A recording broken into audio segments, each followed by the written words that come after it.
Hello out there, I am Niels and this here is my Prius. Well, actually this is my second Prius. Here's the one I drive daily. But the second one, this one, I built myself. Partly just to fool around with some 3D modeling software, but also to explain the workings of Toyota's hybrid drive. Which isn't really Toyota's, by the way. The patent was filed in 1969 by 4 Californian engineers. Still, I think it's a beautiful piece of engineering. It's bold, it's elegant, it's a true invention. It just deserves to be explained. I'll need to give a bit of context. You'll need to know what a transmission is, what it's for, and then I can explain a simplified model of the hybrid drive. What's hybrid about the Prius is actually the transmission, the connection between engine and wheels. The engine of a Prius is an internal combustion engine, or petrol engine, like you find in any other car. The power from the engine has to go to the wheels. The gears there are called the differential. Quite an ingenious piece of engineering in itself, but not the subject of this video. Let's just say it splits the power from the engine to the two front wheels.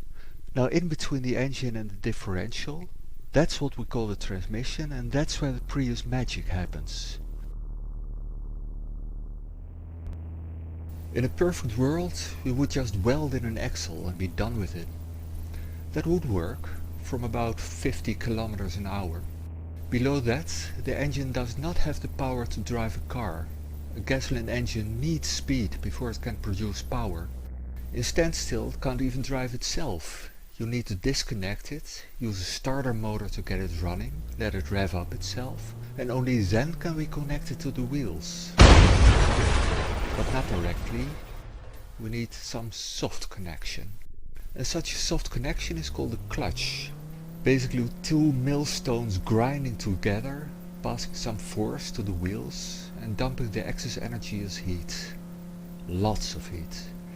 When you reach, say, 50 kilometers, you can lock the plates together, but a normal clutch would have vaporized by then. So now you can pull up and drive, but not well. You see, combustion engines are really fussy about how they want to produce their energy. They don't like fast, they don't like slow, they demand exactly the right load.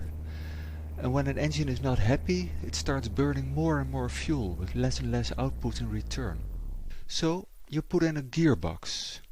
Now the speed of the engine is more or less independent of the wheels, but only in distinct steps that are always too wide. There is one simple way to solve all problems. Completely take out the mechanic transmission and replace it by an electric generator and an electric motor. Now the engine can run at any speed it likes, and only the electric motor has to follow the speed of the wheels. Electric motors are much less fussy than petrol engines. They produce fine at standstill and at high speed. But again, there's a downside to this design. If you convert energy, you lose energy, as heat. In this drive you can expect to lose 15 to 20% of what comes in of the engine. Now that you know some basics of transmissions, we can get to the hybrid drive. Let's imagine we're looking at a simple millstone clutch and we're thinking, how can we do better? Well, we just replace it with a generator. We don't mount it to the car though. We connect one part to one axle and the other part to the other axle. Just like a clutch, in fact. And like the clutch, the generator gives friction which drives the car forward.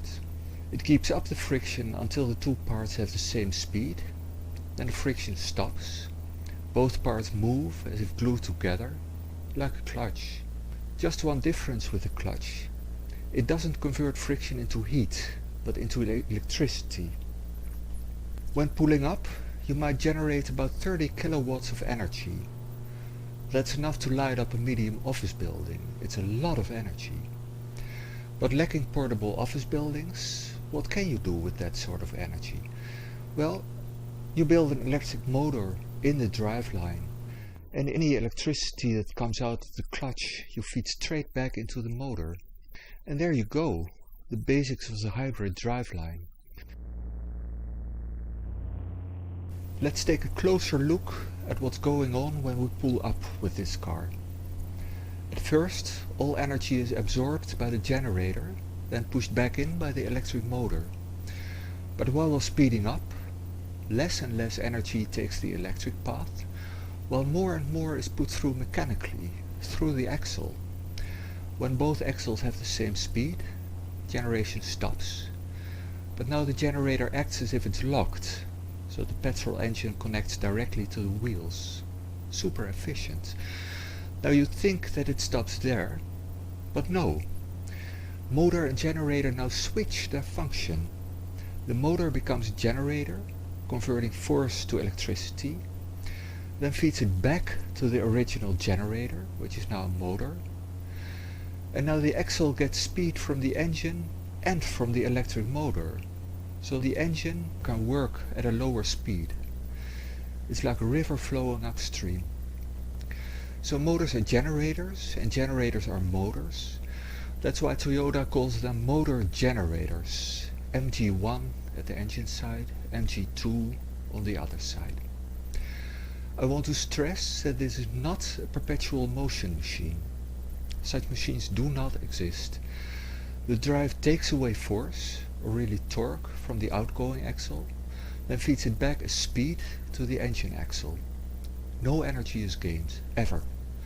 The hybrid drive, and the electric drive for that matter, do in essence what a gearbox does, exchange speed for torque, or torque for speed. Nothing more. You may have noticed a problem though. You cannot connect wires to a rotating coil. That's where the planet wheel comes in. But first, let's take a look at some electronics. Our hybrid drive needs some electronics. The voltage of generators is all over the place, and so is the frequency. But the motors need exactly the right voltage and right frequency to run, depending on the speed and load. So the power has to be converted between generator and motor. Those electronics are called the inverter by Toyota. That inverter also determines from which MG power is drawn and to which MG it is added. The inverter has to contain a small battery to do that, 3 capacitors in this case. But so far the hybrid drive does not need a big battery. Still, with all the electronics in place, why not add one? There's all kinds of tricks you can do with a battery. For starters, at traffic lights you can turn the engine off. You can pull up, get to the next light without even starting the engine. Great in city traffic. When the battery is empty, only then the engine will start. Then the engine will run at a pretty decent speed, which is an efficient speed, filling the battery and driving the car at the same time.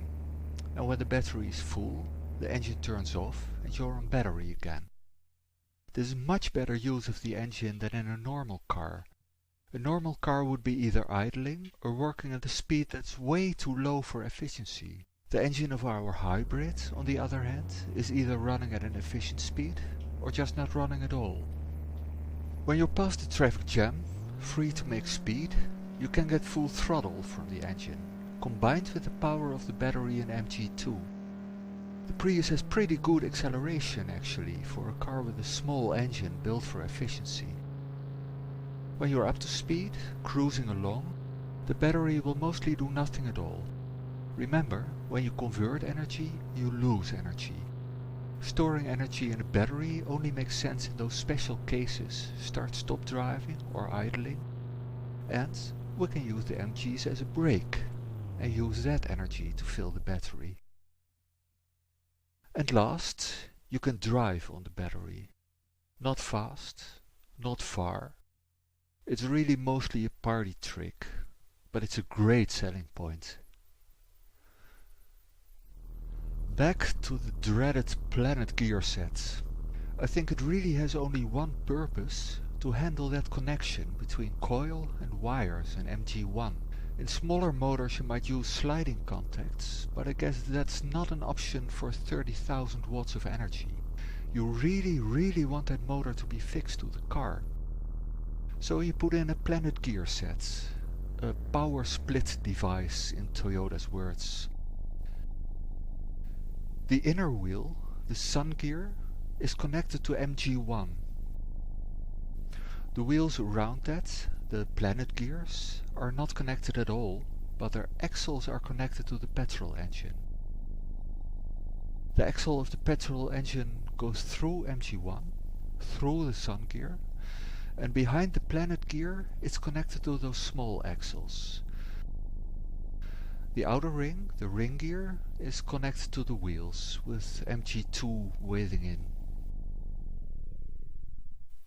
Right now, the wheels are slowly rolling along, taking the ring gear with them.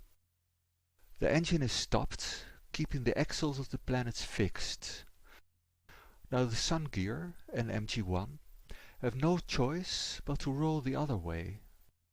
Right now, freewheeling while the car drives on the battery in MG2. Now if we lock MG1, the planet axles will give way, in effect starting the petrol engine. The petrol engine will rev up, forcing the planets to a higher speed, and taking the sun gear and MG1 with them.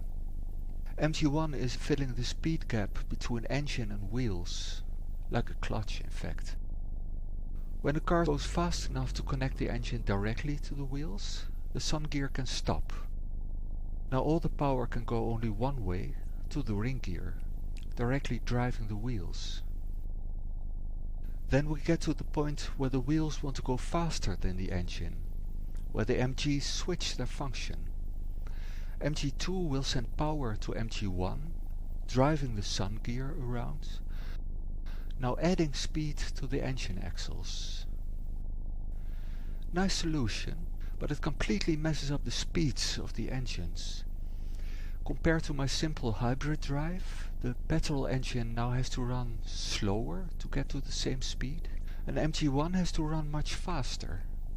You could put in more gears to keep at least one of them happy, but then MG2 gets a problem. Well, that's something that Toyota is still working on.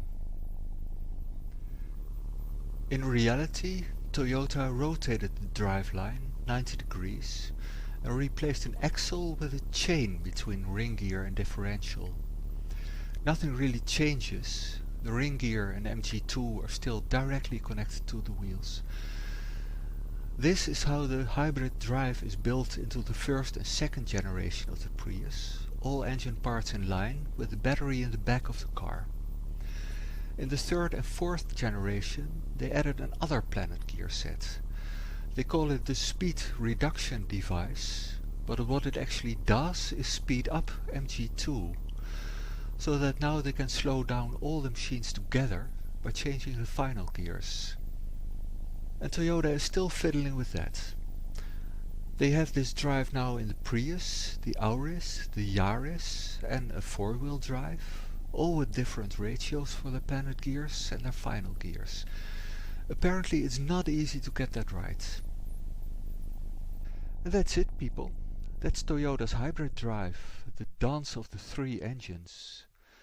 I'll keep it running after the credits. Thank you for watching.